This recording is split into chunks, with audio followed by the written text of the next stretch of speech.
Welcome, everyone. My name is Sarah Ray from the Bloomfield Public Library. Thank you for joining us today. We're going to be talking about life insurance with Sheree, and she's going to let us know the secrets to avoiding the pitfalls. So I'm going to turn the mic over to you, Sheree. Okay. Hello. Can everyone hear me okay? Can you hear me? I can hear you, so Okay, go perfect. ahead. Well, thank you for joining me today. Thank you, Sarah and Bloomfield Library, for allowing me to come and share secrets to avoiding beneficiary pitfalls with you. I am going to get into some helpful tips, and I hope that you can, find these things useful and even put some things into practice um, today. So let's get started. Mouse. Okay, so brief agenda. We'll have an intro, and the top three things that I'm going to talk with you all about include how to prepare your beneficiary. It's really important that your beneficiary be prepared and aware of what is to come. I'm also going to be sharing some details that you should be sharing with your beneficiary that are embedded in your life insurance policy.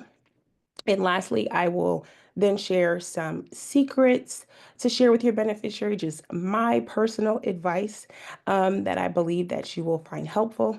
We'll also get into some real life examples, a quick recap, and we will leave some time for Q&A at the end. So, quick disclaimer, the purpose of this presentation is really just to provide you with some information from my knowledge and expertise in the insurance industry as a resource tool.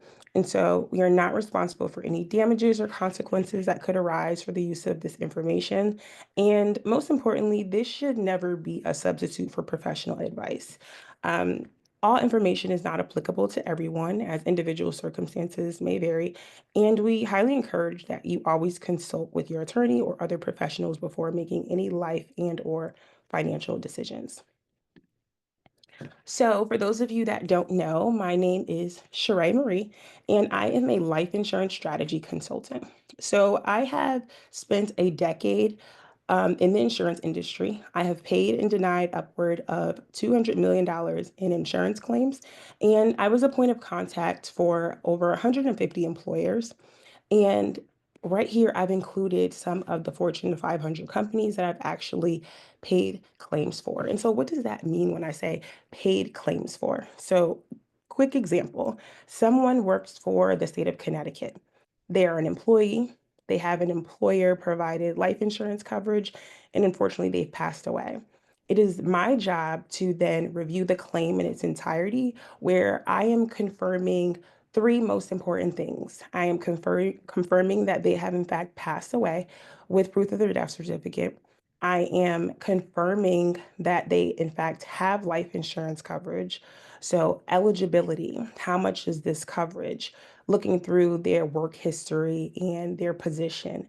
And lastly, I need to confirm who the beneficiary is because I need to know who I'm either sending a life insurance check to or a life insurance denial letter to. And so that was my role. So the biggest question I always get when I tell people about, what I do is, do you sell life insurance? And the answer is no, I do not sell life insurance. But I briefly want to go through what makes me different. Okay, so a life insurance agent will sell you life insurance. They want to identify your life insurance goals, what the purpose is. They're trying to find the best option for you and your family. They want to make sure you're adequately insured and if you're interested in living benefits that life insurances do offer. So, what makes me different is, as I mentioned, I have that decade of experience in life insurance. I've paid and denied millions in claims.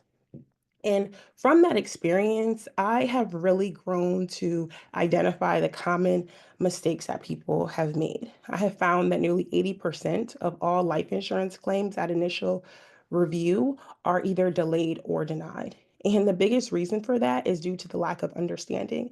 And so, in my role currently, in my consulting agency, I am teaching you how to read and understand your life insurance policy to make sure it is serving for you and not against you. And then with that knowledge, I then want to teach you how to educate your beneficiary.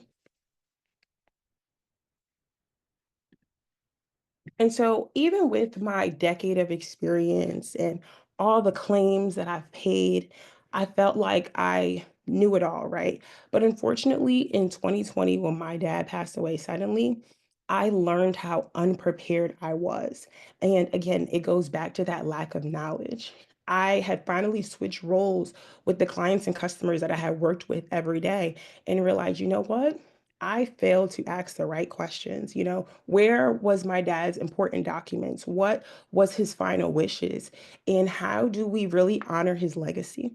And that is what drove me to creating a space to where families are prepared and they don't have to endure the same mistakes that my family did.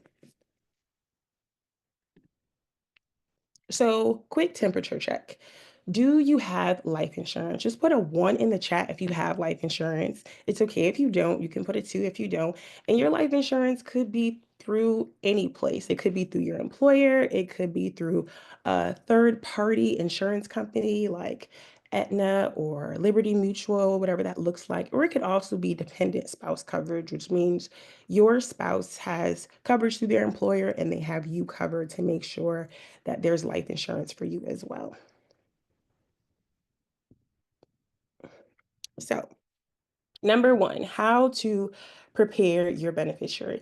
I think a lot of people assume that it's kind of similar. Naming a beneficiary is kind of similar to adding like an emergency contact, and it is so much more than that. So, I briefly want to go through the clarity on what their roles and responsibilities are. Have you made them aware of your final wishes? Have you sat them down and had that conversation? Because it's an uncomfortable one, but it's necessary. And what's the contact information to file a claim? Most beneficiaries will experience filing a life insurance claim once or twice, but it's typically their first time. They don't know what to expect. They aren't prepared for that. So I'm going to give you some tools on how you can prepare your beneficiary for that. Number two, details on what your beneficiary should know. Who is your coverage with? Remember, I just asked, is it through your employer? Is it through your third party dependent coverage? What that looks like for you. How much life insurance do you have? Like that set amount, whether it is a flat $20,000, whether it is two times your salary, whatever that is, that's also something you should be sharing with your beneficiary. And the third thing is who's your beneficiary and what are their percentages. So we'll get into that as well. And the third thing is secrets to share with your beneficiary. Now, these are only my recommendations. Okay. So I say financial and banking access. Yes, these are details you should be sharing with your beneficiary. Pin to your cell phone and even the password to your computer. And we'll definitely dive deeper into that and why. Oops.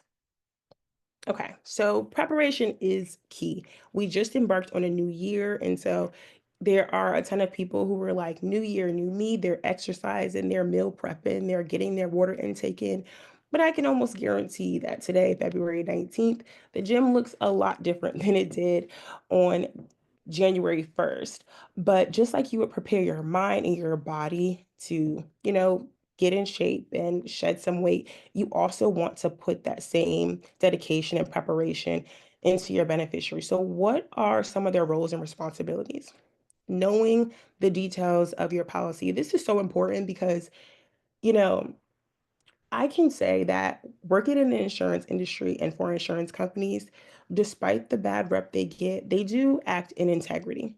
The problem lies is that the assumption is when things go wrong, that, they just take your premiums just to deny your claim.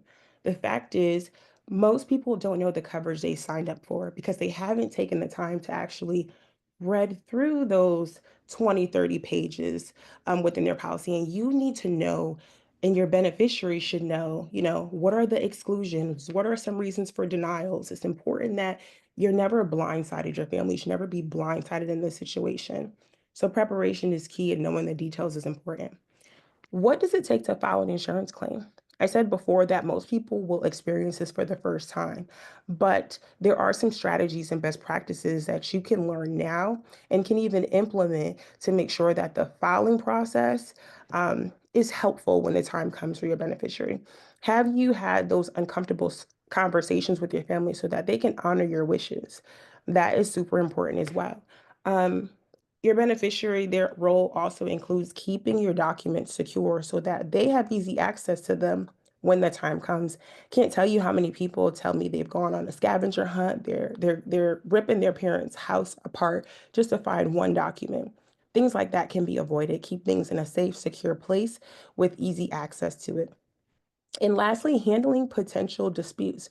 Because even if you are prepared, you have all your documents in order, your beneficiary knows the details of your policy, there is a chance that someone could, anonymously call customer service. And just that one phone call could unfortunately put a claim on hold for months or longer. And so, is your beneficiary prepared for the possibilities that could arise? So, who's your coverage with? Remember, is it with your employer or a third party? How does your beneficiary initiate the claim? Are they calling your job? Are they calling an 800 number? What does that look like? Is there a direct contact? A homework assignment that I always like to challenge people to do is whoever your coverage is with, look to see what the customer service number is. Call that number and actually go through the prompts yourself as if you were filing an insurance claim just to make sure that you have the right number, you are following the right prompts. It may sound silly, but we've all been on a customer service call before and transferred 9 times to the wrong department, right? You want to streamline this if you can for your family, your beneficiary, so that they could avoid that when the time comes. Details to share with your beneficiary. So, you know how people, I don't play chess, but I know that the queen is the most important piece on the board.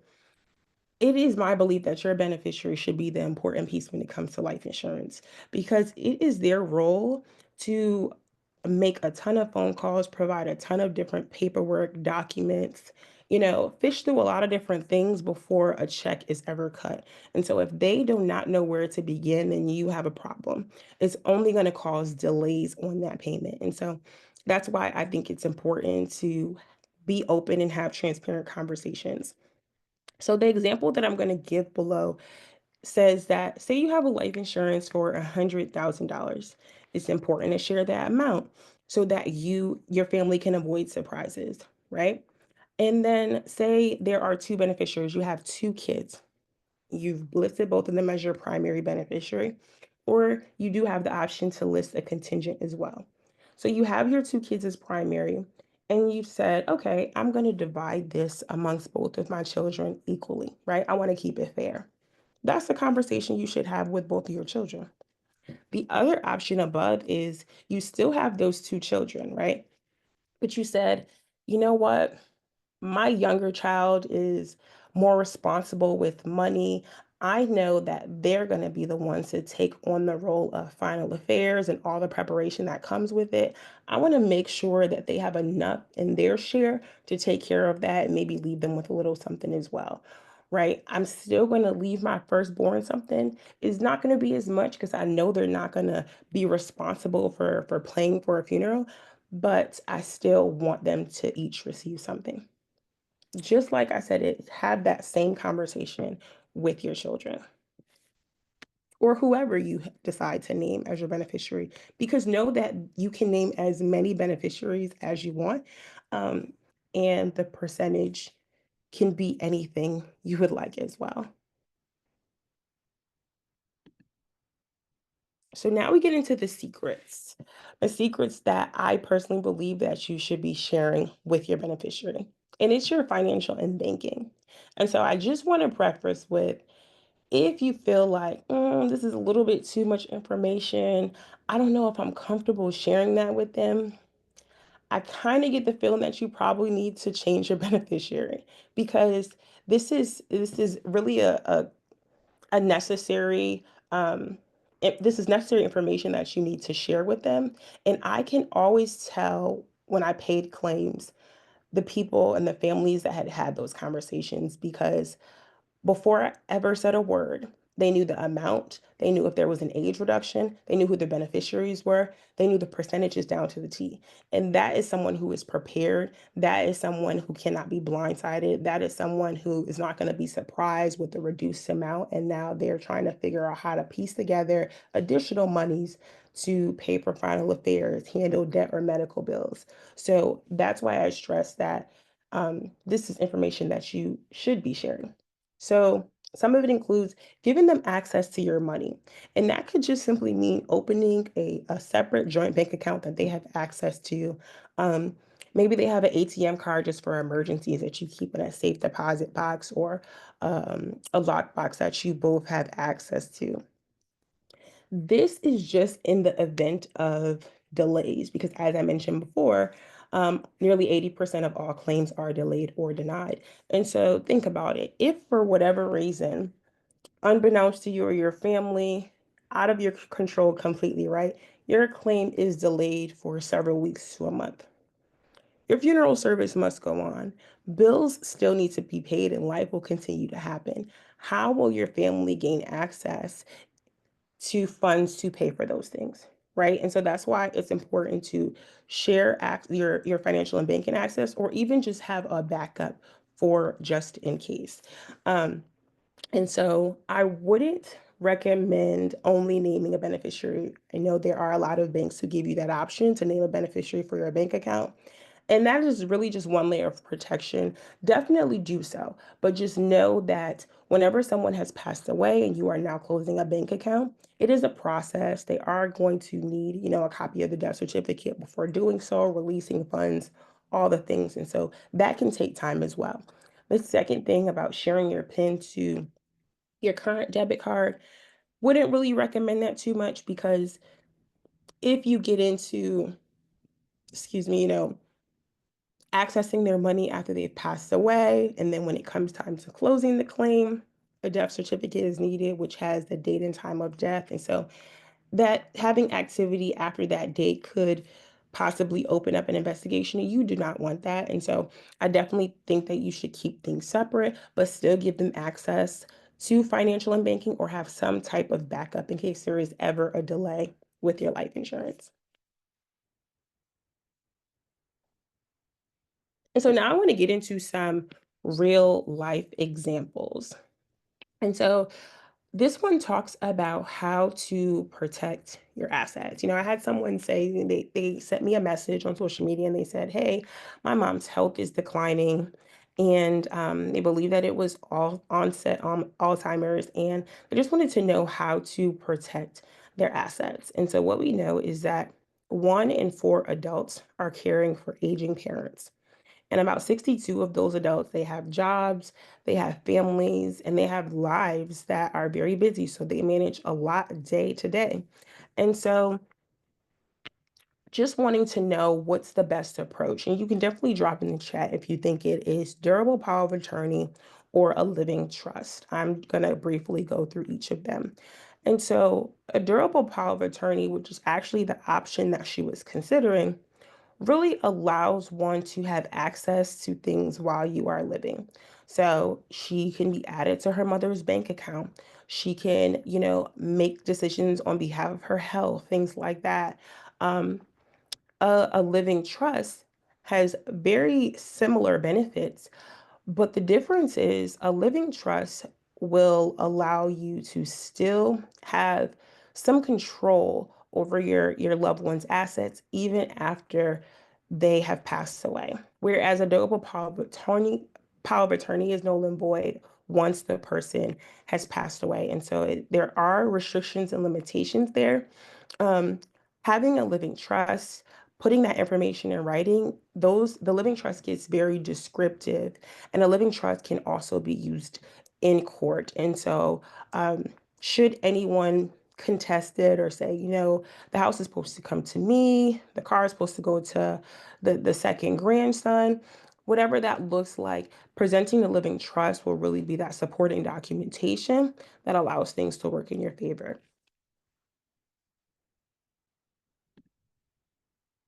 And so I'm not sure how many of you are familiar with the movie Soul Food. It's definitely a classic. I believe it came out in early 90s, so it's well over 30 years old, but a great watch. If you are not familiar with it, it is a movie about a family that comes together every Sunday for dinner after church. It's just become their family tradition, right? And so at some point, the big mama is what they called her of the family, has a health scare. She has a stroke. Her health is not the best, and that stroke turns into needing both of her legs amputated. And after that process, she actually passes away unexpectedly. And so there is a lot going on in her family, right? And so just some things that we can take away from that. You know, I say that everyone had an opinion, and there were too many chefs in the kitchen, pun intended, and they knew better because they were very strict on Sundays about who cooked what and who should stay out of the kitchen. And so, the first thing was there was no beneficiary. They didn't talk too much about life insurance, but there was bickering between the middle child who was very good with money, so she felt like all her decisions should have been followed because she knew best, versus her older sister who felt like I'm the oldest, I'm in charge, I make the decisions, right? The second thing is we were unaware of Big Mama's final wishes, right? The house was really divided. There were a group of relatives who felt like they wanted to sell the house, take the money, start a new life, make a profit, whatever that looked like. Everyone had their reasoning. Like everyone was interviewed about what they should do, what they would do with the money. And then there was another half who wanted to keep the house, who wanted to keep family traditions and keep coming together for Sunday dinners. And the third thing was hidden secrets. You know, that's really like the biggest piece of all this. Like, families are really avoiding having the right conversations because it's uncomfortable. It doesn't feel good. But if we don't have those conversations, then we're not going to know what to do. When my dad passed away suddenly, I did not know what to do. And so in the movie, the question was, did Big Mama have anything? Like, did she have anything besides this house? Did she have any money? Did she have any additional assets? And it took for the very end of the movie to see that she had stored her life savings in her brother's TV. And so her brother lived with her and he stayed in his room like the entire movie. Everyone was pretty much scared of him. But the moment his TV stopped working, he brought it to the kitchen to see if he could fix it and drops it and all this money falls out. And so she was in fact prepared, but she had hidden it from her family. Um, and eventually the ending is they all came together and continue to keep that Sunday family tradition. But we can definitely learn from this on what not to do so that we could avoid this family dilemma. And so another real life example I'm going to talk about involves um, the late Councilman Eric Mays. And so he passed away some time ago, and his son was actually suing the city of Michigan. And you can also put this in the chat too on who do you think is more responsible for this after. I go through it. Was it the city of Flint, Michigan, or was it Eric Hayes? And so Eric Mays had a $75,000 life insurance policy. He did not name a beneficiary, and his policy says that you pay to the estate. His son um, wants he sued the city because he felt that the city was responsible, for notifying them of how the claim should be paid, and really just thinking that he was deserving of this money. Because when you put yourself in his shoes as the child, and if you are the only child, you think, okay, well, who else is going to get this money? It should be me. Why? Because I am not responsible for preparing this person's funeral, right? There's a life insurance. I need to pay for the funeral. Who better than me, right? But the thing is, insurance companies are always going to pay per the policy. And so within your policy, it will tell you what the insurance company will do in the event that a beneficiary is not named. And so it's two options. One is they will pay to the next of kin, or two, in this instance, they will pay to the estate. And so the next of kin includes, and I'm just going to briefly go through the order. It is your spouse, your children, your parents, your siblings, and then your estate. And so that's the order of succession. So spouse not living, children, children not living or predeceased, parents, parents predeceased, I'm sorry, siblings. There are no siblings or predeceased, then the estate. It's one of two options. We're going to the line of succession or we're paying the estate. His policy said the estate. So that means that there is now a delay on the claim because what that literally means is a check would say pay to the order of the estate of Eric Mays. If there is no estate open, no estate bank account, then the insurance company is not cutting a check until one is submitted. And if there is no estate, it now becomes a legal battle. Now you're in court, and that can take several months to God knows when. And so you want to avoid that for your family. So I really recommend that you, in fact, name a beneficiary, never leave that blank. And two, that's something that you should really do like an annual check on because life happens. We evolve, we move, we marry, we divorce, we have children, people die, relationships change. Like you want to make sure things are up to date on an annual basis.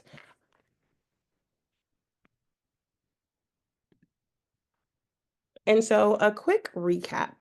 Okay. Step number one, you want to be prepared, right? Be open and honest with your final wishes. I like to say, give your family like a roadmap from starting point to checkpoint. Like, whenever I'm going anywhere, almost if I have not gone to that place several times, I'm going into my maps and I'm putting the address in, and it's telling me take a left on Francis. At the stop sign, take a right past three lights. Those are the type of steps you want to give your beneficiary. You want to streamline this and make this as easy as possible. Remember to do a test run and try that homework by calling that 800 number just to see what that claim process would look like. Step two, every detail is super important. You want to be transparent about your insurance details. Your beneficiary should be the expert. If not them, then who? Who's filing this insurance? Who's filing for this insurance claim on your behalf? And if they don't know where to begin, that's only going to delay the process, which means it's going to take longer for your family to receive those funds in hand. And step three, share your secrets. I know it might seem a little, I don't know if I want to share all that. And remember, if you feel that you don't want to share any of that information, then I think you have the wrong beneficiary named. I think you want to have somebody in position who you trust with almost your all because they're going to be taken over. And I mean, it's very common for people to find out a lot of things they didn't know about someone when they passed away, but we do not want them to go on a scavenger hunt and scramble and be surprised by the amount or who gets what. We want them to be clear. We want them to be confident in claiming the funds and just really being ready for what comes. So you want to give them access. Um, like I said, open up a joint savings account because you never know if there could be a delay for any reason. And so that gives them that layer for protection, that backup if you guys had a joint account or a debit card on hand just for emergencies. And so we have so many different insurances, right? We have health insurance, we have car insurance, there's travel insurance, we have homeowners insurance, and we have all of these for just in case, right? I like to share the story that when my husband and I purchased our first home almost 8 years ago, we had not lived in our home 90 days before a tree fell on our house. And it had significant damages. Um, it was definitely a lot. It was kind of welcome to home ownership, but thankfully we had insurance to pay for those damages. With all of these insurances, they are for just in case because my husband, for example, knock on wood, has never been in a car accident, but we have car insurance, right? The difference is, you know, the reality is we all have an expiration date. And so this is not something that is just in case, it's a matter of when. And so because we don't know the day or the hour, it's super important that you be prepared today. Because I like to say, if tomorrow was your last day, how prepared would your family be? Right? It's very important. It's that important because we just never know. And so I do have a quick raffle that we can talk about later, um, after we go to Q&A. And so I do want to leave you all with a resource. It's an insurance claim success secrets, the 10 must-have documents that are revealed. As I mentioned, beneficiaries are not experts on submitting a life insurance claim. And believe it or not, there is a ton that must be provided to an insurance company before a check is ever cut. And so I want to show you what those documents are, how your family could avoid pending payments, and it goes through some secrets to ensure a fast payout, stuff that insurance companies do not tell you. It has some successful communication strategies and also some expert insights and best practices. And that link will definitely be shared for you to download. It will ask you for some information, but it will be an instant download to your email address once that is completed.